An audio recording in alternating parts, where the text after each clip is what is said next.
Comme ça, c'est bien ou pas? Ouais, mais après, tu peux te mettre. C'est juste qu'il faut que tu sois à peu près droit comme ça, tu vois. T'es pas obligé de poser sur la table ou quoi. Ah non, mais c'est parce que j'ai une tendinite d'un C'est vrai que t'as la côté. tendinite.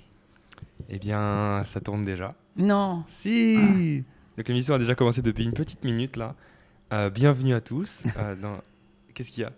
T'es perturbé? C'est rien, c'est rien. Bienvenue à tous dans ce 4e épisode de Synapse.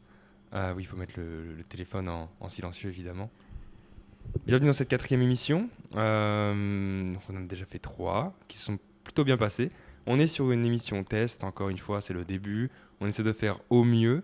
Les invités, par contre, sont vraiment au top. Aujourd'hui, on reçoit ma petite mère. Bienvenue à toi. T'es toute perturbée, c'est aberrant. Oui, ça peut m'arriver aussi. Ça va aller. Tu vas t'en sortir? Ça va. Qu'est-ce qui te fait rire? C'est mon casque rose multicolore? Ouais, ça doit être ça. C'est forcément que ça? Ouais, non, c'est de parler de quelque chose qui me touche. C'est vrai, on va parler d'un sujet un petit peu plus pesant que les autres. On va essayer de gérer un petit peu ça. On va parler évidemment du diabète, un sujet qui nous touche tous les deux, pour mettre un petit peu de contexte. On a un membre de la famille, tu développeras, je te laisserai le sujet par rapport à ça, qui est touché par cette maladie. Donc on est là pour parler de cette maladie, parler surtout du mode de vie autour de ça, apprendre à vivre avec la maladie, et aussi les petits avantages, comment on a appris à vivre avec. On va essayer de dérouler un petit peu le truc comme ça. Pas de panique, tout va bien se passer. Ça va aller. Donc on va commencer très très simplement. Je vais poser 3 questions qui sont assez simples. Et tu y réponds aussi largement que tu veux. Tu réponds de la manière dont tu veux. Qui es-tu? D'où viens-tu et où vas-tu? Oula, qui je suis? Je suis ta maman, je m'appelle Delphine, j'ai 48 ans. Donc tu es mon premier, mon grand. Le meilleur. Et ta sœur derrière qui va avoir 17 ans.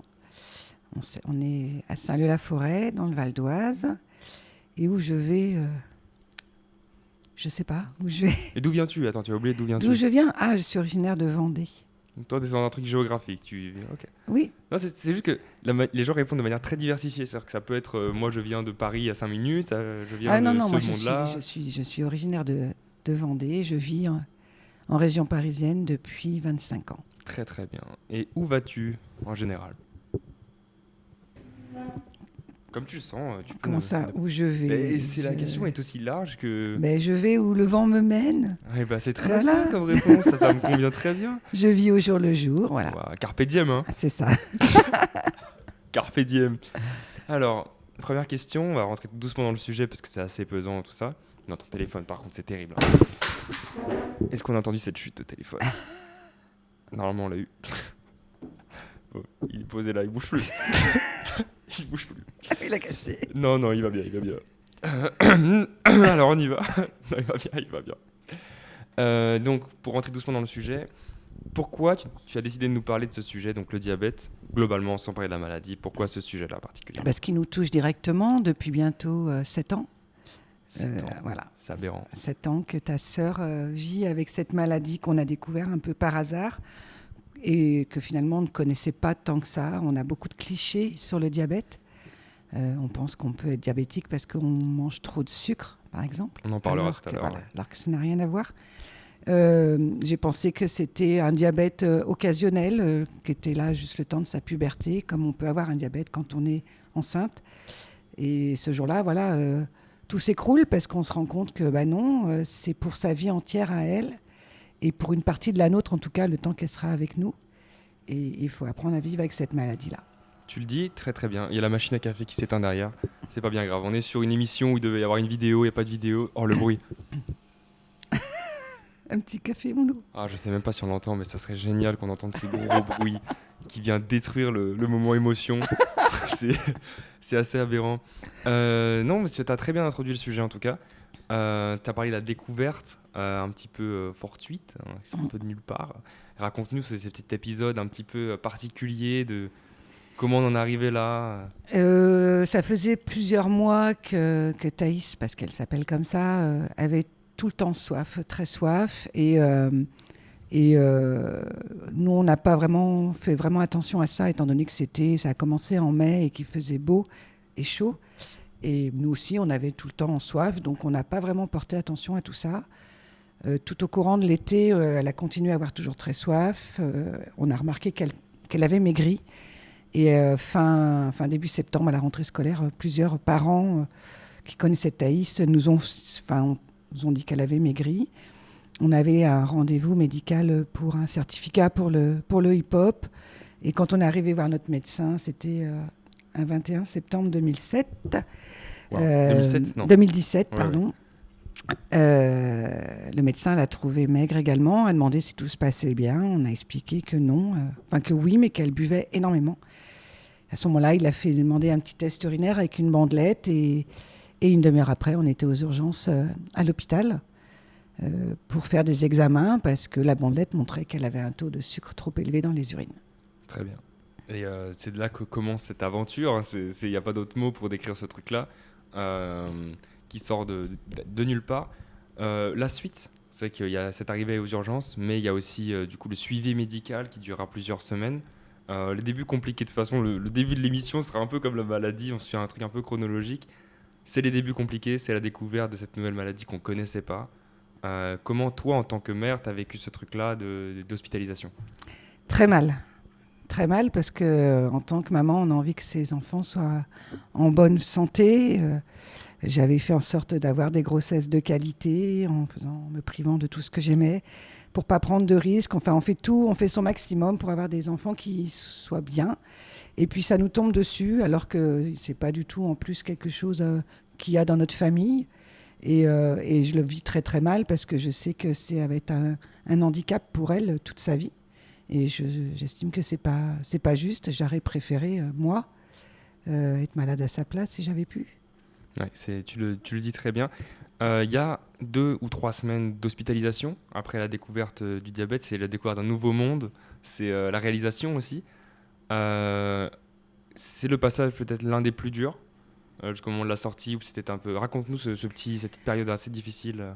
Eh ben, moi, sur le moment, quand on me dit que Thaïs est diabétique, qu'elle va être hospitalisée entre 2 et 3 semaines, qu'un parent doit être avec elle en H24, on ne se rend pas compte. Enfin, on se dit, oui, elle est diabétique, et voilà, vous lui faites une piqûre et puis elle est guérie. Et en fait, non, on nous apprend qu'il va falloir apprendre à gérer, à ne pas envoyer trop d'insuline.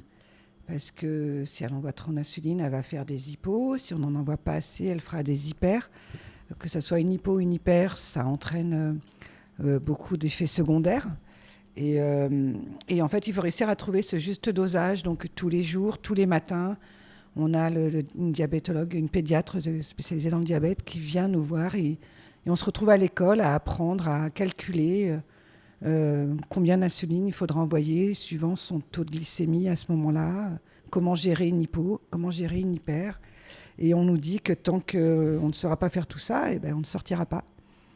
Il faut savoir qu'à l'époque aussi, Thaïs a appris à gérer son diabète du plus simple possible, c'est-à-dire avec un dextro en se piquant le doigt et avec des injections d'insuline qu'elle devait faire plusieurs fois par jour. Et pareil, on nous apprend que tant que nous, en tant que parents, on ne sait pas faire une injection, elle ne sortira pas. Tant que les amis chez qui elle peut être amenée à aller, les parents d'amis chez qui elle peut être amenée ne savent pas faire une injection, elle ne sortira pas. Et en fait, on se rend compte qu'en fait, on est tous emmenés là-dedans. Et la première fois où j'ai dû piquer ma fille, ça a été très compliqué parce qu'il faut réussir à dire je rentre l'aiguille, je vais lui faire mal. Et on sait qu'en même temps, si on ne le fait pas, elle peut mourir. Donc, il faut y aller. C'est vrai que c'est une maladie où il y a plus en plus de communication. Est-ce que tu peux nous expliquer, même si moi je sais, mais comment ça marche ? Qu'est-ce qui s'est passé, sans trop rentrer dans le détail technique et scientifique ? Qu'est-ce qui se passe dans son corps ? Qu'est-ce que le diabète finalement en tant que maladie ? Oh, mais il y a tout qui bug. On n'a pas de chance. On a le poil qui sonne. Comment dire, le diabète de type 1, c'est quand le pancréas se met à dysfonctionner et à ne plus créer l'insuline Attendez, on a un petit souci, il faut éteindre le poil. Donc, tu reposes la question et je ne sais plus comment c'était. Je ne sais plus quoi, je ne sais même plus c'est quoi cette question. Oui, c'est quoi le diabète en gros ? Voilà, et réexplique-nous un petit peu. C'est vrai qu'on est Tu étais à la partie de l'insuline. Voilà, que le pancréas fabrique naturellement de l'insuline qui sert à gérer, réguler le taux de sucre quand on mange, le taux de sucre de ce qu'on peut avoir dans notre alimentation. Et quand on devient diabétique type 1, c'est que le pancréas se met à dysfonctionner et finit ensuite par s'arrêter de fonctionner. Et du coup, cette insuline qu'il produisait, il faut pouvoir, il faut se l'injecter pour pouvoir continuer à réguler son taux de sucre. Car si on monte trop haut en sucre, le corps se met à fabriquer de l'acétone. L'acétone, c'est un poison. Et ce poison détruit ton foie, tes reins, tes yeux. Voilà, il faut savoir qu'il y a encore une centaine d'années, l'insuline n'existait pas et que quand on était diabétique comme Thaïs, on appelait ça d'ailleurs à l'époque la maladie du sucre. Et que quand on avait cette maladie décelée il y a encore une centaine d'années, on en mourait. Voilà. C'est vrai. On va parler un petit peu de l'évolution technique autour du diabète. Évidemment, ça fait partie du truc. Pour détendre un peu l'atmosphère, tu m'as parlé de type 1. Il existe aussi le type 2. On est dans Pokémon. Qu'est-ce qui se passe? C'est quoi les types 1? C'est quoi les types 2? Il y a 3 types de diabète. Il y a 3 types de diabète. Ouais, mais ils n'ont rien à voir finalement. Il y a le type 1 qui concerne ta sœur, qui est définitif, où c'est l'arrêt de pancréas.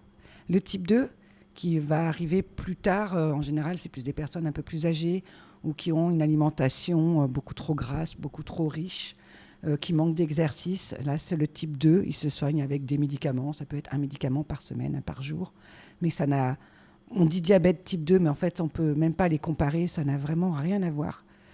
Et le diabète gestationnel qu'une femme peut développer pendant sa grossesse. Et pareil, qui peut être traité des fois juste avec l'alimentation. Des fois, il peut être nécessaire, le temps de la grossesse, d'avoir des injections d'insuline. Mais une fois que l'accouchement, que la personne a accouché, voilà, tout ça se remet naturellement. Ce qui n'est pas le cas du coup du type non, 1, voilà. insulinodépendant, du coup c'est le terme, qui ont besoin d'insuline. Donc c'est une maladie, c'est un fardeau, on a appris à vivre avec depuis 7 ans. Est-ce que concrètement on s'habitue au diabète ou pas encore?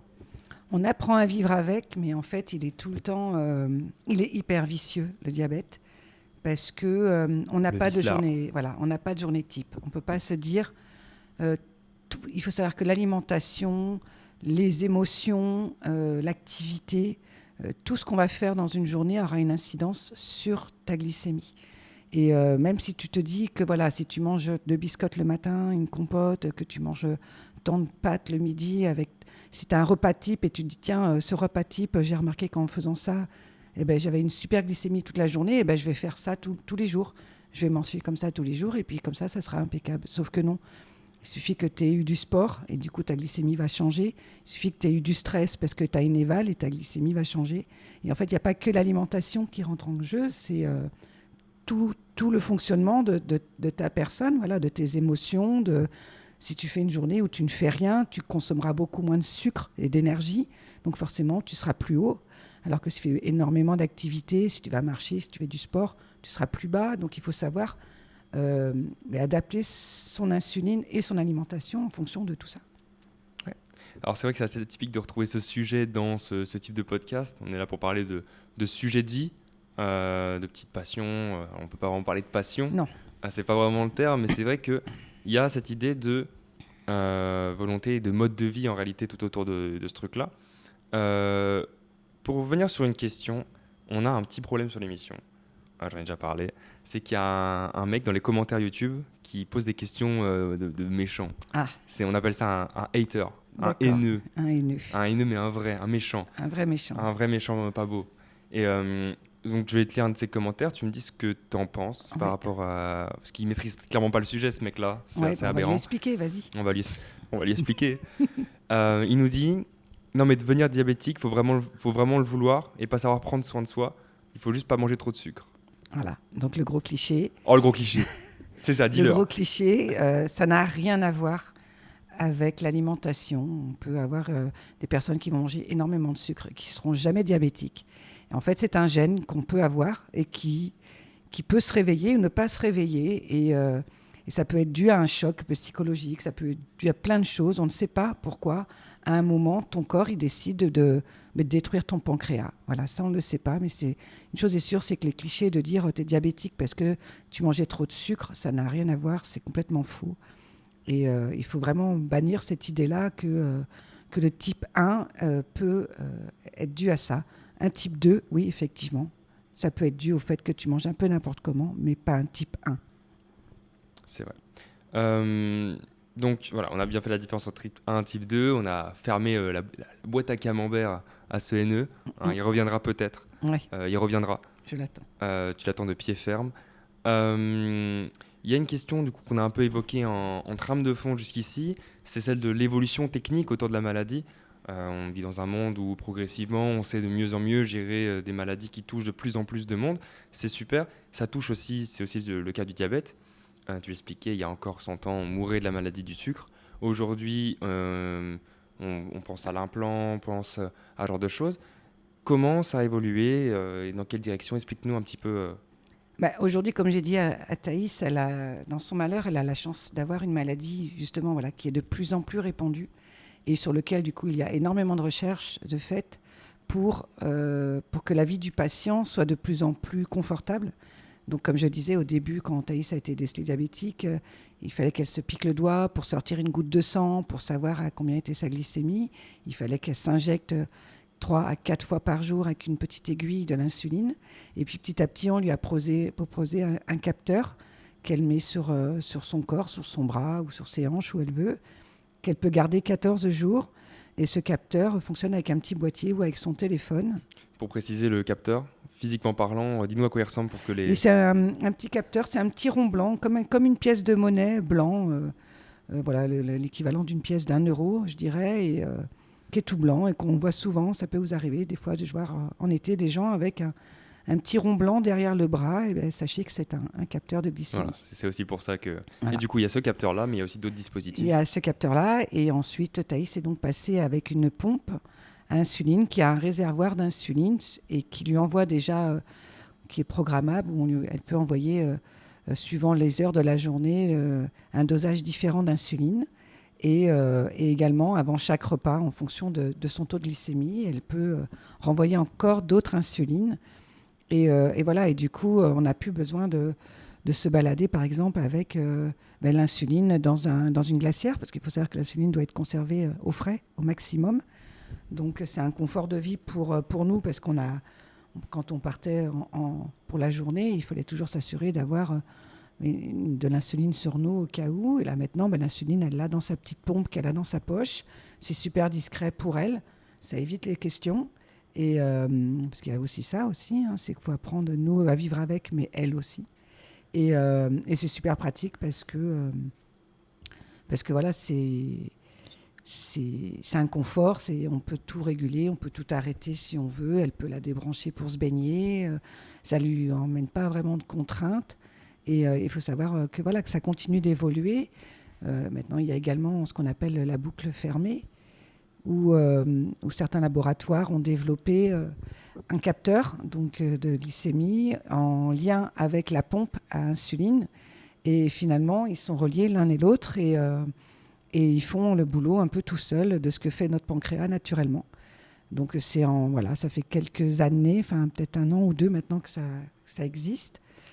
Thaïs ne veut pas passer à ce fonctionnement pour le moment, mais parce que sa façon de faire à elle lui convient. Des choix personnels. Ouais. Voilà, son choix fait que pour le moment, elle ne veut pas passer à la boucle fermée, mais voilà, c'est encore une nouvelle évolution. On appelle ça aussi un pancréas artificiel. Et il y a aussi énormément de recherches, notamment aux États-Unis, où des chercheurs ont trouvé une molécule, pour le moment c'est encore testé sur les souris, mais une molécule qu'ils ont injectée à des souris diabétiques et ils se sont rendus compte que le pancréas de la souris se remettait à fonctionner. Donc peut-être qu'un jour, il y a de l'espoir de guérir peut-être un jour du diabète. Guérir du diabète. C'est vrai que c'est un truc qui est pas commun, même tu n'as pas particulièrement précisé, mais nous, quand on a connu, donc il y a eu d'abord les stylos, on a ensuite connu la pompe, le gros boîtier. C'est vrai que même à cette échelle-là de temps, donc sur les 5 dernières années à peu près, il y avait ce gros boîtier très encombrant qui s'est ensuite transformé en un boîtier portable avec un cathéter qu'elle peut retirer. Donc c'est ce que tu as dit. Ce qui fait que c'est assez impressionnant de voir qu'en si peu de temps, il y a tant d'évolution. Ta fille est un peu devenue un cyborg. C'est un peu la classe quand même d'avoir une fille cyborg. C'est vrai qu'on pense à ce truc-là, à la technologie, mais il y a aussi des solutions qui existent, c'est le don d'organes. Pourquoi cette solution n'est pas forcément une solution Parce que, effectivement, moi, c'est aussi cette question que j'avais posée une fois en me disant, mais pourquoi, du coup, on ne ferait pas une greffe de pancréas? On lui donne un pancréas qui fonctionne. Sauf que le souci, c'est que une greffe d'organes, c'est pas forcément sûr de fonctionner. Et même si ça vient fonctionner, il faut savoir que la personne qui reçoit une greffe de n'importe quel organe devra à vie prendre un traitement anti-rejet de cet organe qui peut parfois être bien plus lourd finalement que de devoir gérer le diabète à partir du moment où on a trouvé un petit peu comment ça fonctionne. Il y a des jours avec, il y a des jours sans, mais la plupart du temps, ça va quand même plutôt bien. Et voilà, je pense qu'on n'en est pas rendu à faire ça, puisque le traitement anti-rejet serait beaucoup trop lourd, enfin beaucoup plus lourd à gérer finalement, je pense, que le traitement par insuline. Donc, c'est pas quelque chose qui se fait. Ouais, très très bien. Pour finir un petit peu sur cette première grande partie, un peu point maladie, point qui mérite d'être traité d'ailleurs, parce qu'il est pas assez souvent traité. C'est vrai que la maladie est tombée peut-être à la pire période, au moment de l'adolescence, au moment où le corps essaie de se réguler un peu tout seul. Aujourd'hui, elle a grandi, ça va mieux globalement. Est-ce que tu trouves que ça va... Est-ce que l'inquiétude disparaît ou Non, pas du jamais. L'inquiétude ne disparaît jamais, même si elle apprend à vivre avec au jour le jour, même si moi, en tant que maman, je lui laisse de plus en plus, pas de liberté, mais je la laisse faire parce que, comme je lui dis, c'est elle, finalement, qui devra vivre toute sa vie avec. Et là, je l'accompagne parce qu'elle vit encore avec nous, mais je veux quand même aussi qu'elle prenne une certaine indépendance pour qu'elle, d'elle-même, ait ses réflexes de se gérer parce que je ne serai pas toujours là. Et, mais non, en fait, je suis jamais tranquille parce que comme je disais tout au début, le diabète, à un moment, ça va. Elle va passer une super bonne journée et puis dans 2 heures, on peut être aux urgences parce qu'il y a eu un problème avec la pompe, que l'insuline n'est pas bien passée, qu'elle est montée, qu'elle se met à avoir envie de vomir, qu'elle se met à avoir mal à la tête et, euh, et que ça va plus du tout et qu'il y a encore, voilà, faut savoir que aussi un diabétique, quand il tombe malade, ça peut vite prendre des proportions. Voilà, elle s'est retrouvée il y a 1 mois et demi, 24 heures aux urgences pour une gastro. Et si ça avait été n'importe quel de nous qui avait eu la gastro, on n'aurait pas été bien et puis on aurait laissé passer. Sauf qu'avec un diabète, ça prend des proportions beaucoup plus compliquées. Et voilà, on a été obligé de partir aux urgences, on a été pris en charge tout de suite. Et alors que quelques heures avant, tout allait très très bien. Donc c'est ça qui est compliqué, c'est de lui laisser une indépendance en sachant que n'importe quel moment, il peut y avoir un souci. Je la laisse vivre sa vie d'ado. Ce soir, elle fait une soirée pyjama chez des copines. Oh là là, soirée pyjama. Voilà, soirée pyjama, mais c'est pas pour ça que je suis sereine. Je suis contente pour elle parce qu'elle a le droit de vivre sa vie. Et en même temps, ce soir, mon téléphone ne sera pas éteint parce que s'il y a le moindre problème, il faut que je puisse agir, aller la chercher. Et voilà, donc même si je sais qu'elle fait un maximum, qu'elle gère au mieux, qu'elle est hyper responsable, des fois, il y a des choses qui ne sont pas de son ordre. Et voilà, un problème de pompe ou quoi que ce soit, voilà, elle a beau être attentive. S'il y a un problème de pompe, avant que des fois on s'en rende compte, quand on s'en rend compte, c'est déjà trop tard. C'est vrai. Alors, il s'agirait de relayer un petit peu cette capacité de surveillance du diabète à quelqu'un ou quelque chose. On en reparlera plus tard. Évidemment, c'est une petite perche vers un meilleur sujet.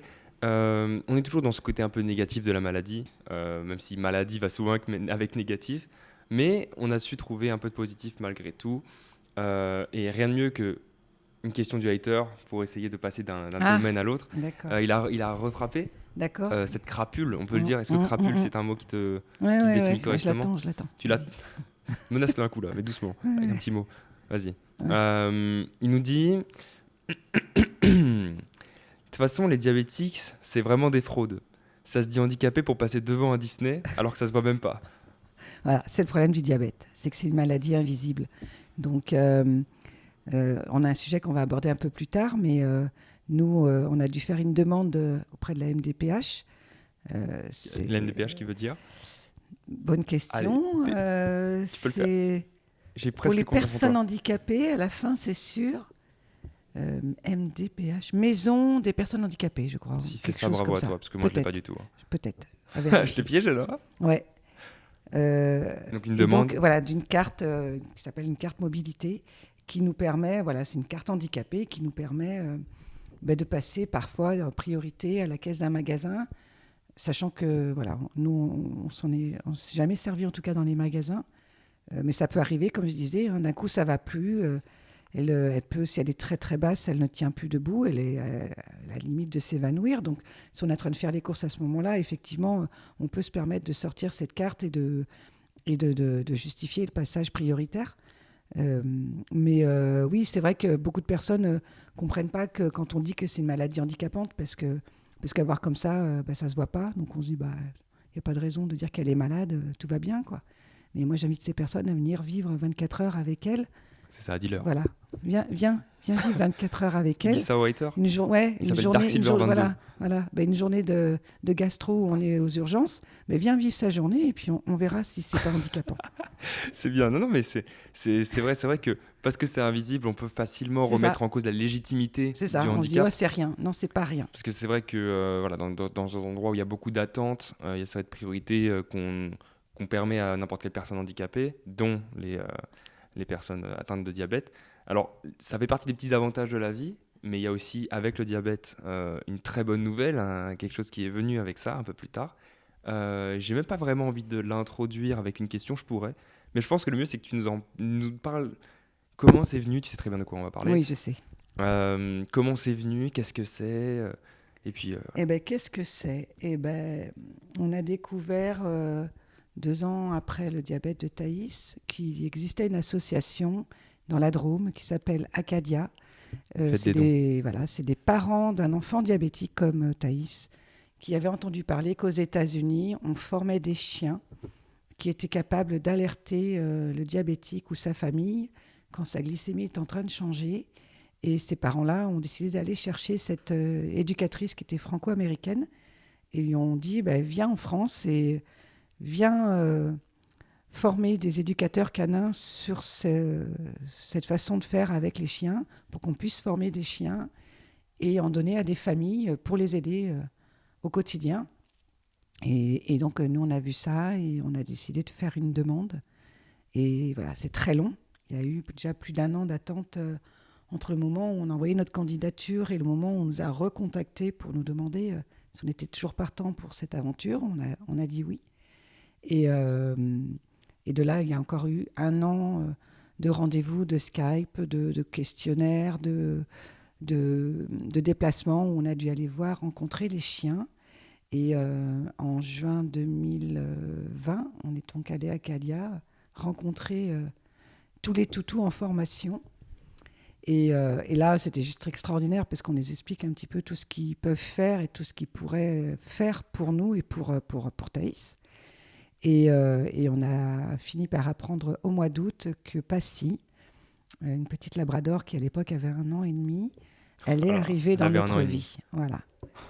Et donc aujourd'hui, Passy, ça fera 4 ans cette année qu'elle vit avec nous et qu'elle est juste incroyable et qu'elle nous aide au quotidien, pas que pour le diabète, hein, pour toute autre chose aussi. Ça reste un chien, donc elle a tous ses petits avantages aussi, ses inconvénients, mais c'est un soulagement de savoir, voilà, je ne sais pas si tu vas me poser la question de à quoi elle sert et comment elle travaille, sûrement. Mais tu peux le développer maintenant. Enfin, même globalement, c'est vrai qu'un chien d'aveugle, on saisit assez facilement l'intérêt. Un chien qui voit pour la personne aveugle.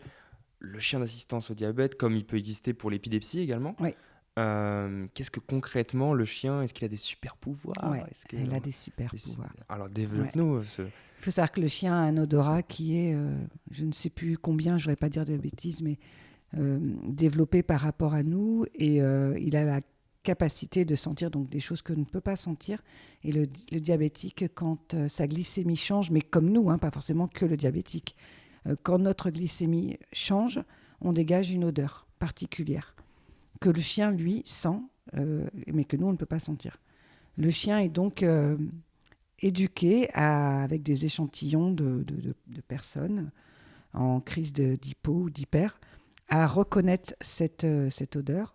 Et on lui associe le fait de cette odeur à quelque chose de positif. C'est-à-dire que tout le travail de l'éducateur, c'est quand tu sens cette odeur, tu mets des coups de museau. Donc on lui apprend aussi à mettre des coups de museau. On lui apprend à sonner avec son museau à une sonnette d'alarme. Voilà, on apprend au chien à reconnaître cette odeur, à lui donner des moyens de prévenir l'humain, voilà, par des pocs ou par la sonnette. Parce que le chien sait que quand il sent cette odeur, qu'il alerte son humain et que son humain lui dit oui, c'est bien, voilà, il va avoir un super bout de saucisse ou de fromage ou quelque chose de super bon. Et en fait, pour le chien, c'est hyper ludique parce que lui, il n'a pas le sentiment de travailler parce qu'on lui demande des choses, il le fait et il a de la bouffe. Donc, Incroyable. voilà, donc c'est absolument pas une contrainte pour le chien, au contraire. Et voilà, et au fur et à mesure, le chien sait reconnaître cette odeur. Et il faut savoir quand même que Passy ou n'importe quel autre chien de la même association est capable de prévenir une crise jusqu'à 30 minutes à l'avance. Ça, c'est assez merveilleux. Tu as parlé de capacité de prévention, 15 minutes, 30 minutes à l'avance, en fonction de la crise et de son intensité. Tu as parlé de POC aussi, c'est un terme que les gens ne maîtrisent pas. Est-ce que tu peux développer un peu tout ce panel de choses qui s'offrent à ce chien pour prévenir? Mais le POC, voilà, elle va mettre des coups de museau un petit peu, enfin, pas violents, mais un peu forts, sur la cuisse ou sur l'épaule de la personne. Donc ça peut être soit la personne diabétique directement, soit un proche de la famille. Voilà, là, vraiment, il y a une façon très particulière. C'est pas le POC, c'est pas un geste naturel pour le chien. C'est pas quelque chose qu'il va faire naturellement. Donc c'est quelque chose qu'on lui a appris à faire. Donc quand il le fait, on sait, voilà, qu'il se passe quelque chose. Donc il y a le POC, il y a donc voilà la façon d'apprendre avec son museau à aller appuyer sur ce bouton avec l'alarme qui va sonner. Après, elle a appris plein de choses. Elle a appris à aller chercher la trousse où va se trouver, par exemple, le lecteur de glycémie. Elle a appris des positions qu'on appelle soutien, où par exemple, si la personne ne se sent pas très bien et qu'elle est par terre, elle va demander soutien au chien. Le chien va venir se positionner à côté d'elle pour que la personne puisse prendre appui, par exemple, sur le chien pour se relever. Il y a énormément de commandes que le chien a appris et qui aident la personne au quotidien. Et donc, t'expliquais du coup l'avantage de ce chien, mais pour revenir un petit peu plus précisément dessus, le chien a une capacité très forte qui essaie de découvrir les crises une demi-heure avant la crise détectée par les capteurs. Donc voilà, c'est juste pour revenir un petit peu sur ce point-là. Effectivement, les capteurs le scannent un petit peu sur le moment. L'avantage de ce chien-là, c'est de capter à l'avance et de pouvoir le prévenir. Est-ce qu'on dort mieux quand on a un chien comme ça? Mais oui, on dort. On tout dort. Court. Oui, c'est ça. Voilà, on dort tout court. Il faut savoir qu'avant qu'on ait le chien, ça pouvait m'arriver de me lever toutes les 3 heures ou toutes les 2 heures pour contrôler Thaïs. Parce qu'il suffit qu'elle se couche un peu trop haut, on envoie de l'insuline, mais si jamais on envoyait trop d'insuline, 2 heures après, elle est trop basse. Et puis si elle est trop basse, il faut resucrer. Et puis si on a un peu trop resucré, elle va être encore trop haute. Et on peut passer des nuits comme ça à jongler et à pas dormir et à mettre un réveil pour aller contrôler la glycémie. Alors que Passy, depuis qu'elle est là, je n'ai plus besoin de me lever, puisqu'il y a ce fameux bouton d'alerte. Et si jamais elle n'arrive pas d'elle-même à réveiller Thaïs là, pour lui dire attention, il se passe quelque chose en la poquant, la chienne sait que si elle a pas eu, tant qu'elle n'a pas eu sa bouffe, elle continuera, en gros. Donc si Thaïs n'a pas répondu à ses pocs pour essayer de la réveiller, pour lui dire il se passe un truc, donne-moi de la saucisse, Passy ira sonner et ça sonne dans ma chambre et à ce moment-là, je sais qu'il se passe quelque chose et je peux aller contrôler Thaïs. Donc je sais que si Passy ne sonne pas, c'est que tout va bien, donc je dors. Donc ça, c'est pas je dors mieux, je dors. Tu dors, voilà, c'est très très bien dit. Ça, c'est pour ce qui est de notre histoire à nous. Donc, on a eu ce chien, on a fait un peu le cursus. Pour parler un petit peu de la démarche d'Acadia et des chiens d'assistance, qu'on n'est pas là pour faire une promotion non plus, mais en même temps un petit peu quand même. Il faut en parler quand même. C'est de la prévention. Et si vous avez de l'argent en trop, n'hésitez pas à le donner. Ouais, ça se déduit, c'est 60% les dons. C'est une association, on dit ça comme ça.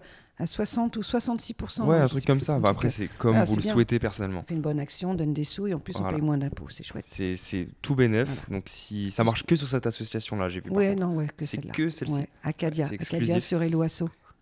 Exact, c'est très très bien. Pour parler un petit peu plus de la démarche avec l'association, maintenant qu'on a bien saisi l'intérêt du chien, c'est vrai que ça a été une aventure un petit peu entre le moment où on a découvert l'existence de ce chien, le dépôt de la candidature, la première rencontre, la formation d'une semaine et puis le après. 10 jours, la Euh, formation. pardon, 10 jours. pardon, je Ouais. m'excuse de 10 Tu jours de étais là en formation. plus, hein, tu dois te Oui, rappeler. mais bon, bah, c'est 10 jours, 10, 7 jours, c'est à peu près pareil.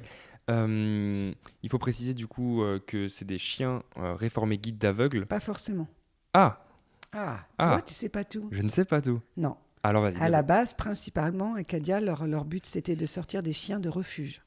D'accord, ouais. Voilà. Voilà. Donc leur but, c'est d'aller dans les SPA ou dans les refuges. Et ils ont des critères bien précis. En général, les SPA savent très bien quel type de chien en particulier. N'importe quel chien ne peut pas être un chien d'assistance, par exemple. Il y a un gabarit à respecter, il y a un tempérament, il y a énormément de choses qui rentrent en compte. Donc bref, ils sont contactés par des SPA ou des refuges qui vont leur dire, voilà, on pourrait avoir tel chien qui vient d'arriver, qui pourrait vous correspondre. Et puis, ils ont aussi eu recours, notamment pendant la période du confinement, et ce qui a été le cas de Passy, à récupérer des chiens réformés, par exemple, effectivement, des chiens guides d'aveugles. Euh, Pourquoi? Parce que l'avantage, c'est que donc Passy aurait dû être chien guide d'aveugle, sauf que très rapidement, on s'est rendu compte que son profil, de sa façon d'être, faisait que ça ne collerait pas. Et donc, ils ont contacté Acadia en disant qu'elle pourrait aider peut-être un jeune diabétique. Et l'avantage de récupérer ces chiens de refuge, c'est qu'il faut savoir qu'avant d'être réformés, ils ont déjà eu énormément, ils ont eu des mois, voire des semaines, voire des mois d'éducation, de travail. Et c'est vrai que dans le cas de Passy, par exemple, elle a été récupérée par son éducatrice en mai, juste à la fin du premier confinement, et a été remise à Passy en octobre. Et tout ça a été possible parce que Passy avait déjà acquis toute une base de travail et que finalement, il y a eu vraiment à travailler sur elle que les commandes propres au diabète. Voilà, donc c'est l'avantage de récupérer ces chiens-là, c'est qu'ils peuvent être mis un peu plus rapidement puisqu'il y a déjà toute une base de travail qui a été faite en amont. Alors, tu as fait un petit erreur dans ta phrase, c'était très bien. Tu as dit remise à Passy pour le chien, mais remise à Thaïs, du Oui, coup. pardon. Non, Oui. c'est pour ça, pour Non, éviter mais de perdre les ça gens. arrive tout le temps. Hein. Non, mais J'appelle ma fille Passy, mon chien Thaïs. et d'ailleurs, si elle écoute ça, force à elle, ouais, d'être elle le confondue avec sait. un Non, chien mais au quotidien, elle le sait. ça Elle doit le être sait. une Ouais, mais épreuve elle en est soi. belle. Les deux sont belles. Donc Oui, mais il y en a pas... quand même un des deux qui est un animal, quand même. Oui, Enfin, un animal avec des quatre pattes, tout ça. oui, oui. Ok. Et tu confonds les deux, quoi. Oui. Bah, on va continuer dans cette histoire d'abord suivre l'histoire de Passy. Elle devait être chien guide d'aveugle. Évidemment, c'est une perche sur l'éducation qui a suivi, mais pourquoi elle n'a pas réussi le test de guide d'aveugle et pourquoi ce fut une qualité pour la formation Alors, elle n'a pas pu passer les sélections parce qu'elle passait son temps le nez au sol à sentir ce qui se passait au sol. Sauf qu'un chien guide, on lui demande d'être attentif à ce qui l'entoure. Et donc, forcément, un chien qui passait son temps à sentir au sol ne pouvait pas devenir chien guide. Par contre, elle avait tout le potentiel. Senti qu'elle adorait ça, sentir, et du coup, pour être au taquet et sentir les variations de glycémie, là, pour le coup, c'était juste parfait. Donc, voilà pourquoi elle n'a pas pu continuer les chiens guides, mais qu'aujourd'hui, elle est chien d'assistance. Elle est chien d'assistance et tu as évoqué un truc que tu as dit un petit peu encore une fois en fond. Il y a une méthode d'enseignement à Acadia qui est une méthode qui fonctionne bien avec les chiens en général. On parlait du coup, ce que je n'ai pas vraiment mentionné, mais parce qu'elle avait le regard très au sol, mais elle est aussi très gourmande. Oui. Et donc tu vois à peu près où je veux en Voilà. venir, cette méthode d'éducation positive, comme ils l'appellent. Oui. Donc tu peux peut-être nous parler un petit peu. Voilà, en fait, comme je disais, nous, c'est vrai, quand on a fait la demande pour Passy, enfin, moi je dis Passy, mais pour un chien d'assistance, et qu'on nous annonce déjà entre 1 an et 2 ans avant que notre dossier soit éventuellement sélectionné. Et après toute cette étape, une fois qu'on est sélectionné, c'est 1 an qui se passe d'entretien, de rendez-vous, je ne comprenais pas trop. Pour moi, on prenait un chien, on lui apprenait à reconnaître l'odeur, et puis c'est bon. Et en fait, non, ça ne se passe pas comme ça. Il faut trouver un chien, déjà, et pour qui le travail ne soit pas un travail. Il faut que ça reste un jeu, il faut que ça soit quelque chose qui lui plaît, un bon moment pour lui. Donc il faut qu'il ait un caractère aussi hyper ouvert, il ne faut pas que ça soit des chiens trop peureux, il ne faut pas que ça soit des chiens qui ne soient pas gourmands, parce que comme tu disais justement, Acadia, le fonctionnement d'Acadia, c'est l'éducation positive. L'éducation positive, c'est de pas dire quand ça va pas, mais au contraire de dire quand c'est bien. Et un chien, pour lui dire que quand c'est bien, il n'y a pas énormément de possibilités. Il y a le côté verbal avec un oui, avec des caresses, avec voilà, beaucoup d'enthousiasme. Là, il aura compris que vous êtes content de lui. Mais ce n'est pas forcément le mieux pour lui. Pour lui, ce qu'il veut, c'est une récompense, un truc à manger, quoi. Donc, il faut que ça soit des chiens hyper gourmands qui aient envie de travailler, de se dire si je travaille bien, j'aurai de la bouffe. Si c'est un chien qui n'est pas gourmand, pour lui, il n'y a aucun intérêt à faire les choses, parce que de toute façon, il s'en fout. Donc voilà, il y a énormément de critères qui rentrent, comme je disais, un gabarit aussi. C'est-à-dire qu'il y a beaucoup de chiens, n'importe quel chien pourrait être éduqué à reconnaître les variations de glycémie. Effectivement, n'importe quel chien peut être en mesure de le faire si on lui apprend à reconnaître tout ça. Mais il ne pourra pas être chien d'assistance si c'est un teckel, par exemple, ou si c'est un caniche, parce qu'au niveau du gabarit, il ne rentre pas dans le gabarit d'un chien d'assistance. Ouais, rien que pour les poses un peu de support voilà, et tout ça, rien que pour ce genre voilà. de choses, déjà ça pose un peu problème. On va rester sur la formation. Donc on a vécu cette épreuve familiale à la découverte du diabète. On a vécu 2 ans comme ça. Le diabète a su se gérer au fil du temps. Pour un de nous 4, par contre, il y a eu un deuxième revers de médaille au moment de l'idée d'avoir un chien d'assistance. C'est mon père, ton mari, qui est, sans rentrer trop dans les détails, phobique des chiens, où il l'était en tout cas, et qui a dû passer ce cap-là, notamment à la première rencontre des chiens qu'on a fait quelques mois avant la distribution. La remise. La remise, c'est mieux dit. Il n'est pas là pour en parler, mais est-ce que tu peux un peu raconter aussi ce truc-là Oui, ton père a toujours eu peur des chiens. Et c'est vrai que quand moi j'avais découvert l'association et que j'en ai parlé, sur le coup, pour lui, c'était un non catégorique. Et Thaïs a toujours eu envie d'un chien, j'ai toujours eu envie d'un chien. Et c'est vrai que quand j'ai commencé à lui expliquer le pour et le contre, finalement, je pense que dans la famille, celle qui subit le plus la maladie de Thaïs, c'est moi.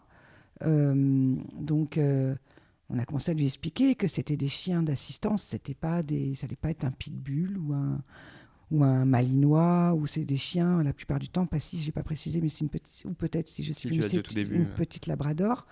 Le chien par défaut. Voilà, le chien de chien base, familial, de famille. Je lui expliquais qu'on n'allait pas nous remettre un chien méchant, qu'on allait justement avoir cette chance incroyable d'avoir un chien avec une éducation au top. Et donc, il a fini, pour moi et pour sa fille, par accepter cette idée-là d'accueillir un chien chez nous. Et j'avoue que jamais j'aurais, et toi non plus, je pense, jamais on n'aurait pensé l'évolution qu'il y aurait pu avoir avec ce chien, l'évolution qu'on a aujourd'hui. Ouais, carrément. Voilà, où papa est complètement gaga de ce chien et que Passy est secrètement amoureuse de papa. Ça, c'est important de le préciser. Ouais. Voilà. Donc, finalement, ça se passe super bien. Ça convient à tout le monde. Ça reste un chien avec des contraintes. Hein. C'est pas parce que c'est un chien d'assistance que ça envoie, voilà, c'est pas ça parce que, voilà, on ne faut pas oublier que ça reste un chien. Ça reste un chien aussi, mais on va le développer un peu plus tard. On est toujours du coup dans cette période un petit peu de doute. On a passé les premiers caps de sélection. Il faut dire qu'il y a 2000 demandes par an pour une dizaine de chiens distribués. Non, pas 2200. 200 ? Ouais. Bon, 200, c'est pas bien grave, j'ai rajouté un zéro. En tout cas, beaucoup plus de demandes que d'offres. Donc il n'y a pas beaucoup de bénéficiaires et il ne faut pas se planter parce qu'il y a une sélection de la part d'Acadia qui reste encore assez... sans rentrer trop dans les détails, il faut être sûr de lier le bon chien au bon enfant. Parce qu'il faut préciser que c'est surtout pour la destination des enfants qui ont un diabète moins compliqué, stable. Voilà. Mais disons qu'un adulte sera beaucoup plus à l'écoute de son corps, un enfant beaucoup moins. Donc l'avantage du chien, c'est qu'il apporte cette vigilance à l'enfant que l'adulte n'a pas. Voilà, c'est ça. C'est une assistance en plus qui est... Il y a eu des adultes, je crois, des jeunes adultes. Des jeunes adultes qui vivent seuls sous certaines conditions. Il faut être sûr de ne pas se planter dans l'attribution. Comment tu as réagi le jour où tu as appris qu'on allait avoir finalement un chien ? J'étais très heureuse parce qu'on avait passé enfin toutes les sélections et en même temps j'étais très angoissée parce que quand on est allé au mois de juin, on n'a pas eu, on était en plein encore, alors c'était plus le confinement mais on était encore en plein Covid. Tout ça.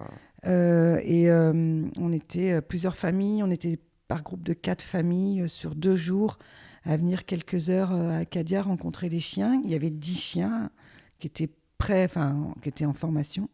Et il faut savoir qu'on était en tout 15 familles, alors qu'il n'y avait que 10 chiens. Donc on savait forcément qu'il y aurait 5 familles à la fin de l'histoire qui n'auraient pas de chiens, en tout cas pour cette session-là.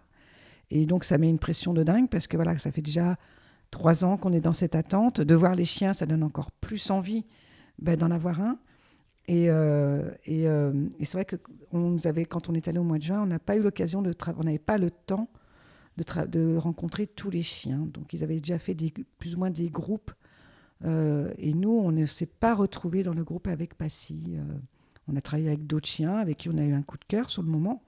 Et c'est vrai que quand on a eu ce coup de fil en août pour nous dire qu'on allait avoir Passy, j'étais très heureuse parce que on allait avoir un chien, et j'étais très angoissée. Enfin, nous étions très angoissés parce que finalement, Passy, on l'avait pas rencontré. Ou très peu, on l'avait croisée un petit peu sur la fin de la journée, mais on n'avait pas vraiment travaillé avec elle. Et on avait extrêmement peur de partir, donc ces 10 jours en formation sur les vacances de la Toussaint. On nous a bien dit dès le début que ce stage est fait pour apprendre à connaître le chien, que le chien nous connaisse, que eux, en fonction de tous ces questionnaires, de ces vidéos qu'on a pu faire avec eux, ils savent un petit peu comment nous on vit, comment on fonctionne, notre caractère, notre façon de faire. Et en fonction de ça, eux connaissent leur chien, ils se disent tel chien, il collerait bien avec telle famille. Mais entre ce qu'ils pensent par rapport à ce qu'on peut dire et le réel, ça ne se passe pas toujours comme ça. Et ça a été très angoissant ces 10 jours. Moi, je l'ai extrêmement mal vécu parce qu'il suffisait qu'il y ait une journée où ça se passe un peu moins bien, parce qu'on était fatigué, parce que Thaïs était soit beaucoup en hypo, soit beaucoup en hyper, donc pas forcément en forme pour travailler. On avait l'impression de prendre du retard. Et on se dit, mais si on n'a pas tout vu, ils ne nous laisseront pas partir avec le chien. Et émotionnellement, on s'était déjà trop engagé dans cette histoire. Et surtout, on est déjà trop attaché à Passy. Donc, c'était juste inconcevable pour nous de remonter à Saint-Leu 10 jours après 10 jours sans le chien, quoi. C'est vrai. Donc, il y a eu cette formation. Et puis, avant ça, pour revenir sur le moment de l'annonce, c'est vrai quand on met en ambivalence l'un à côté de l'autre, le moment de l'annonce du diabète et l'annonce de la réception du chien, c'est vraiment 2 sentiments extrêmement opposés quand même. Ouais. Mais je me suis dit, enfin, il y a un truc positif dans le diabète. Voilà. Passy est la seule chose positive qu'on a pu avoir dans le diabète. Non, pardon. C'est la deuxième, c'est la carte MDPH qui te fait passer en priorité à Disney. À Disney, ouais. Ça, c'est vraiment de la ça, frappe, c'est pas mal. Ça, c'est vraiment sympa. Donc, comme quoi, soyez diabétique. Non. je rigole. Non. Mais si une fois dans l'année, on peut des fois un petit peu profiter, entre guillemets, de cette carte qu'elle a parce qu'elle est diabétique, profitons-en, quoi. Voilà. Tout à fait. Alors, je te préviens, avant qu'on continue, il reste encore quelques questions. J'ai encore l'autre boulet qui a une question ou... Non, je crois pas. Non, même pas. Mais je peux lui en demander une si tu tiens particulièrement. Non. Il y a un monde dans lequel le truc qui enregistre le son coupe dans quelques secondes ou dans quelques minutes. Je le saurai. Il faudra changer les piles, on reviendra. Donc, si ça coupe pour les personnes qui nous écoutent, c'est normal. Normalement, ça devrait pas poser de problème. Donc, on a cette formation. On apprend à gérer le chien. C'est vraiment tout à fait nouveau. Il faut savoir le gérer dans les espaces publics, il faut savoir le gérer tout court, il faut savoir créer un lien entre le chien et l'enfant. Et comme tu le disais, il y a cette pression de vouloir bien faire parce qu'on est observé, il vérifie bien que l'alchimie est présente entre le chien et l'enfant pour être sûr que le binôme est viable. C'est du coup les 10 jours que tu as un petit peu évoqués. Est-ce que tu as des souvenirs qui te reviennent de moments difficiles ou justement très faciles, de moments de réalisation Non. Ou difficiles, oui. J'ai le troisième jour où on nous annonce le matin qu'on va avoir une petite remise à la mairie de la ville avec le maire, avec certaines personnes qui suivent l'association. C'est pas la remise officielle, c'est un petit peu pour parler, présenter les binômes. Et déjà, on n'était pas forcément préparé à ça. On était déjà au 3e jour de travail. Et ce jour-là, rien ne s'est passé comme on voulait. C'est-à-dire que Thaïs a été en hypo toute la journée, donc elle n'était pas en forme pour travailler. Passy avait envie de travailler, mais voyait que Thaïs n'était pas bien. Moi, je mettais un gros coup de pression parce qu'il fallait que ça avance. Et puis ce soir-là, on se retrouve... donc on était les 10 familles donc cette salle de la mairie, et on nous apprend qu'il va falloir monter sur scène, présenter les chiens, les binômes. Eh bien, on y retourne. Attends, je me réinstalle. Voilà, je l'avais dit, ça a coupé, clairement. Donc, on était à ce moment où tu parles de ta montée sur scène pour parler du chien. De notre quotidien. De notre quotidien. Un peu ce que tu as fait au début de l'émission, voilà, mais sur scène. Sur scène. Donc, quand on te l'annonce une heure avant, c'est un peu compliqué. Et surtout, ce qui est compliqué, c'est que d'autres familles avant passent et puis parlent, et tu les écoutes parler et tu as l'impression qu'ils parlent de toi. Tu dis, en gros, c'est un peu ce que je voulais dire. Donc déjà, ça te fait remonter beaucoup de choses. Et puis au moment de monter sur scène avec Thaïs et Passy, on se retrouve là face à ces gens qui te regardent, et il faut réussir à parler de ton quotidien avec le diabète avant. Et là, moi, c'est quelque chose que j'ai très très mal vécu parce que j'étais fatiguée. Et je parle pas de jugement, il n'y avait aucun jugement. C'est juste que émotionnellement, c'était très compliqué parce que le diabète au quotidien, c'est, comme je disais, c'est un coup ça va et puis un coup ça va plus. Thaïs s'est retrouvée à avoir des soirées ou des anniversaires où on ne voulait même plus l'inviter parce qu'elle était diabétique et que les parents avaient peur. Voilà, il y a toutes ces choses-là qui sont compliquées. Et tous ces souvenirs étaient remontés. Et ce jour-là, non, j'étais vraiment pas bien. J'ai pleuré presque 24 heures après. J'arrivais plus à m'arrêter. Et je pense que quelque part, c'était aussi tout ce que j'avais accumulé depuis toutes ces années qui n'étaient jamais sorti et qu'il fallait que ça sorte, quoi. Ouais, le moment était... C'est vrai que cette semaine de formation était toute particulière. C'était vraiment les montagnes russes, quoi. C'était un jour merveilleux, l'autre jour, ça allait pas. On se passait tout super bien, on avait bien avancé, on était contents. Et puis le lendemain, c'était une catastrophe. Et puis il y a toujours ce doute de se dire, est-ce qu'on sera capable, une fois rentré à la maison, de gérer, est-ce qu'on va y arriver, est-ce qu'on va pouvoir la garder. Il faut savoir aussi qu'on retourne tous les ans, 2 jours à Acadia, pour refaire passer des tests d'accès public. Le test d'accès public, c'est des tests qu'on fait passer aux chiens en magasin qui lui permet d'avoir donc une carte. C'est ce qui lui permet d'avoir le statut de chien d'assistance. Et on doit être en mesure de pouvoir la faire entrer dans un supermarché, de s'arrêter devant le rayon de boucherie sans qu'elle saute sur la vitrine pour aller manger des steaks. Alors qu'elle est gourmande. Est gourmande. C'est ça, c'est ce truc-là. Parce que, pour préciser un petit peu par rapport à la formation, il y a toute la matinée, on va dire, qui est réservée au théorique. On est en salle pour voir un petit peu le côté technique, dont on a parlé un petit peu avant. Et puis l'après-midi, c'est aussi ça qui est très fatigant, c'est que c'est de la pratique. On est avec les chiens, lâchés un petit peu à nous-mêmes. On va dans des centres commerciaux, on va dans des centres comme ça, des endroits avec beaucoup de monde. Et là, c'est à nous de gérer. Là, c'est le moment. Il faut gérer le chien et il faut gérer aussi le regard des autres. C'est ça. Parce que c'est vrai qu'un chien avec une cape ou un bandana marqué chien d'assistance, ça pose des questions, ça attire le regard. Et il faut être aussi prêt à accepter le regard de certaines personnes. La plupart du temps, c'est toujours très bienveillant. Et puis, il y en a d'autres qui vont venir vous dire que chien d'assistance ou chien guide ou quoi que ce soit, il n'a rien à faire dans un magasin où il y a de la nourriture, par exemple. C'est vrai. C'est ce qui est, voilà. Il y a aussi toute cette formation un petit peu d'apprendre à gérer le public. C'est ça, de presse en réalité. Voilà, c'est ça. Gérer le chien et gérer tout l'environnement autour. Ouais, c'est assez compliqué. Mais il y a quand même des bons souvenirs, même s'il y avait cette pression permanente dans tous les domaines, entre la formation brute du chien et puis tout ça. Il y a aussi des bons souvenirs. On se rappelle de ces familles avec qui on était. Avec qui on est toujours en contact. Voilà, on a l'occasion justement de... Pas toutes, parce qu'on ne peut pas aller tous ensemble le même jour, enfin les 2 mêmes jours, faire les remises à niveau, mais on essaye avec les familles avec lesquelles on était plus ou moins, plus ou moins proches, on a des affinités, forcément c'est normal. On essaye de retrouver ces personnes-là, de se mettre d'accord pour choisir les mêmes dates, pour se retrouver, de se revoir tous les ans, de voir les enfants qui ont grandi.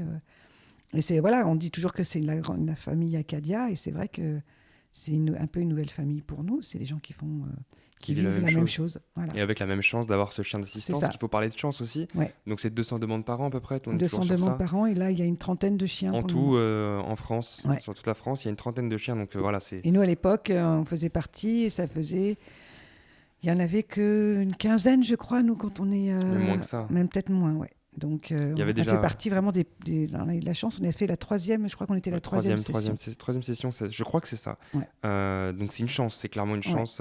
Et c'est aussi pour ça qu'il faut le promouvoir pour d'autres enfants qui vont Oui. être touchés par ce Il problème. faut savoir que, juste une petite parenthèse, on parlait des dons tout à l'heure, mais un chien comme Passy, Oui, c'est vrai un que c'est chien important. d'assistance, sa formation va coûter entre 20 et 25 000 euros.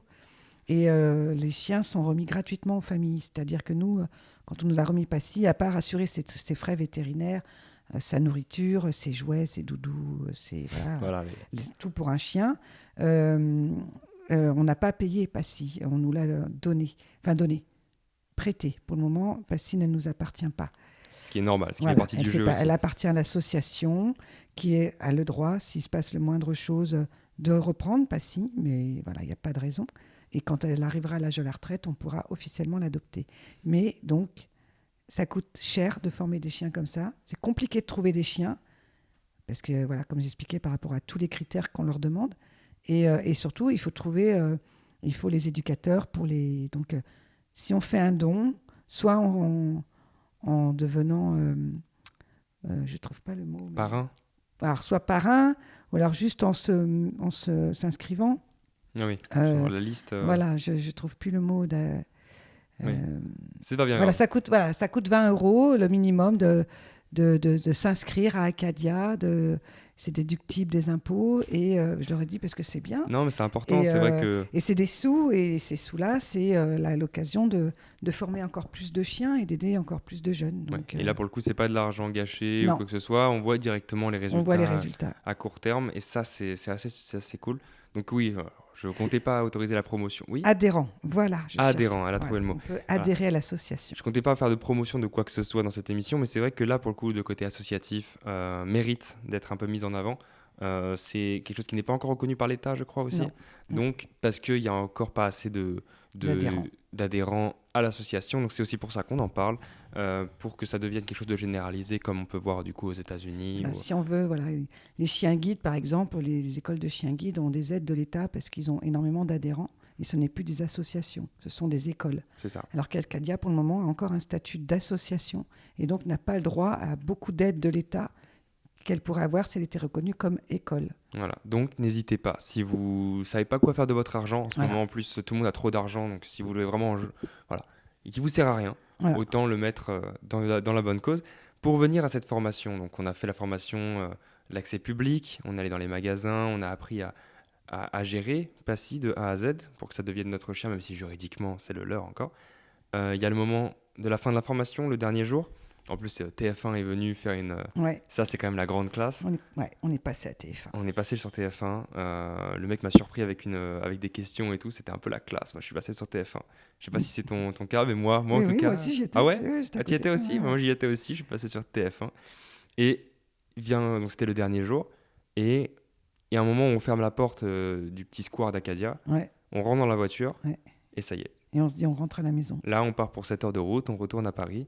Avec le chien, il est à nous, on a passé la formation, et là maintenant il va falloir gérer. C'est ça. C'est quoi le sentiment que tu as à ce moment-là? J'ai eu le même sentiment. Alors, j'ai eu le même sentiment quand je suis arrivée à la maison avec Passy que celui que j'ai eu quand je suis rentrée de la maternité pour toi ou ta sœur. Wow. Voilà. Je dis pas que ça reste un chien, je suis d'accord, mais en fait, on venait de passer 10 jours avec les formateurs, les éducateurs, où la moindre chose qui n'allait pas... on disait, il y a eu ça, elle a fait ça, comment je dois agir? Et on avait quasiment, au pire, si ça arrivait le soir, on posait la question le lendemain et on avait la réponse. Mais là, en fait, le fait de rentrer à la maison, on se dit, on est tout seul, quoi. Enfin, même si on savait, on avait les numéros des éducateurs, on a les numéros des responsables d'Acadia. Mais moi, j'ai vraiment eu ce sentiment d'arriver à la maison avec Passy et de me dire, voilà, maintenant, il faut que je me débrouille, quoi. Il faut qu'on se débrouille. Voilà. Et finalement... ça s'est quand même super bien passé. Passy est un chien tellement facile que les choses se sont faites très facilement. C'est qu'il y a eu du coup ce fameux truc on a rencontré tous les chiens d'un coup, il y a eu des tests par rapport au diabète, il y a eu des tests par rapport au dossier, voilà. On a reçu ce chien qu'on ne connaissait pas. Tout de suite, il y a eu l'alchimie. Moi, je me rappelle de ce moment où Passy, pour prévenir, a un réflexe en plus. Avant de poker, donc le coup de museau, elle a un regard très perçant, très, très, très parleur. Et est-ce que là, du coup, ça fait 4 ans qu'on l'a, comme tu disais, est-ce que ils ont bien fait leur travail? Est-ce que le Ouais, chien s'est super bien bien. attribué? Ah ouais. Mais je leur dis tous les ans, je leur dis à chaque fois que j'y vais, que finalement, de tous les chiens, de ces 10 chiens qu'il y avait, Passy, c'était celle qu'il nous fallait. Elle nous correspond parfaitement. Euh, Quand j'ai l'occasion de retourner, même quand on était à ce stage de remise, ces 10 jours, euh, on voyait tous les chiens ensemble et je me revois voir les chiens sur lesquels on avait eu à la base, sur une demi-journée, un coup de cœur et de les revoir là après avec une autre personne, un autre enfant qui leur a été dédié. Et je regardais Passy et je me disais, mais finalement, mais elle est juste parfaite pour nous. Voilà. C'est vrai. Elle est juste incroyable.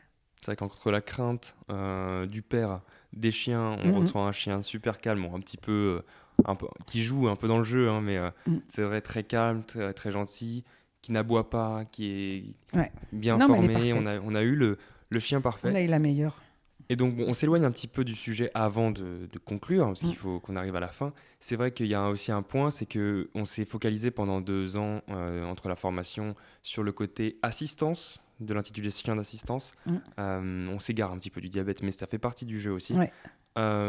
Donc le côté assistance, côté formation, côté notes, côté diabète. Mhm. En oubliant presque le côté chien, en C'est ça. réalité, d'un nouvel animal de compagnie, de ce que c'est, sachant qu'on n'avait jamais vécu ici à autant, ou avec un chien en tout cas.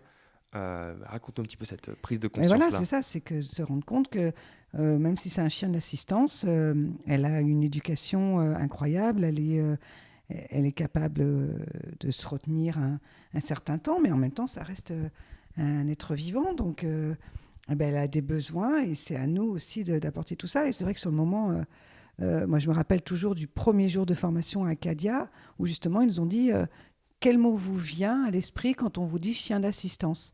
Et finalement, toutes les familles présentes, on répondait tous autour du diabète. On voyait le côté assistance, ange gardien, voilà, tous ces mots-là qui revenaient. Et à un moment, ils nous ont dit, mais oui, mais il y a quand même chien aussi, avec besoin, balade, Doudou, permanent. voilà, c'est... Donc, et c'est vrai que c'est à ce moment-là qu'on réalise que ben, ça ne passe pas parce que c'est un chien d'assistance, c'est pas un robot. Hein. Donc, c'est pas genre, ben là, j'ai pas le temps, je te débranche et je te rebranche quand j'ai le temps. Non, c'est un animal, c'est un être vivant avec des besoins. Et là, on se rend compte que oui, elle va nous apporter au quotidien, mais c'est une charge aussi de travail supplémentaire. Ça, il faut pas l'oublier. C'est vrai. Et Voilà. c'est un peu la conclusion qu'on retire de tout ça, c'est que le diabète, ça arrive comme ça, d'un Mm, coup, mm, mm. et que de fil en aiguille, comme un jeu de domino, ça arrive avec de plus en plus de responsabilités, et en même temps, c'est une adaptation permanente C'est ça. entre l'adaptation à la maladie, dont on a déjà bien parlé, je trouve. Euh, je crois qu'on est arrivé au bout de l'interview, du petit Mais podcast. c'est bien. Je trouve ça bien.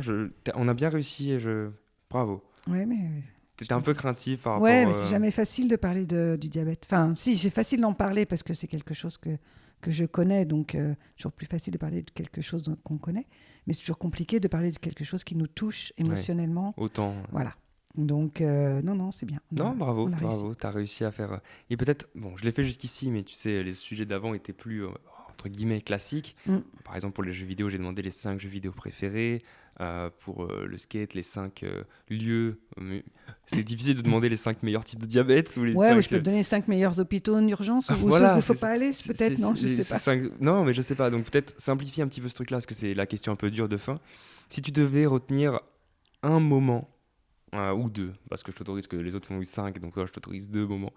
Un ou 2 moments qui t'ont, quand tu penses au diabète, positif évidemment. Un euh, positif. ouais, bah oui, parce que les moments négatifs, on en a assez parlé. Ouais. Il faut dire aussi dans les maladies, et même pour n'importe qui nous écoute, qui est touché par une maladie qui peut être compliquée au quotidien, parfois il peut y avoir des bons moments. Est-ce que tu en as un qui te vient comme ça pour finir sur une belle touche positive? Ben voilà, le coup de fil pour nous annoncer qu'on allait avoir Passy, ça c'est hyper positif. Et puis le jour où on a appris qu'avec la carte MDPH, on allait passer Ça, c'est vraiment de la frappe. Écoutez-moi on bien. allait passer en Et priorité si vous dans avez les un pote attractions. diabétique, vous l'amenez, vous faites toutes les attractions par la sortie, c'est vraiment incroyable. Voilà. Je pense que maintenant on peut le dire. C'est Ouais, bon, maintenant non, les gens connaissent la maladie. S'ils sont allés jusqu'au bout, ils savent que c'est pas c'est facile. pas facile, mais Mais qu'il y a voilà, des petits avantages au quotidien. De temps en temps, on arrive on va pas quand même à pas tous tirer les un jours. petit positif de tout ça. Ouais, on subit plus la maladie au quotidien qu'on va Ouais. pas à Disney tous les jours, quoi. Non, on n'y va pas souvent, mais quand on y va, on en profite bien. Ah bah oui, il faut bien. Voilà, Et voilà. ben écoutez, messieurs, dames, merci à vous d'avoir suivi cette émission avec ma petite mère qui nous a parlé du diabète. Je suis très content. Je suis très content du rendu final. On a su bien dérouler tout ça. Je pense que tout est clair et limpide. Alors n'hésitez pas à faire des dons. Voilà. Vous aurez sûrement le lien en Acadia, description. ACADIA, Ah, très très bien. sur Helloasso. Voilà. Si jamais vous n'avez pas compris, non, je rigole. Non. Merci à vous et puis à la semaine prochaine pour le dernier sujet. Bye bye. Ciao.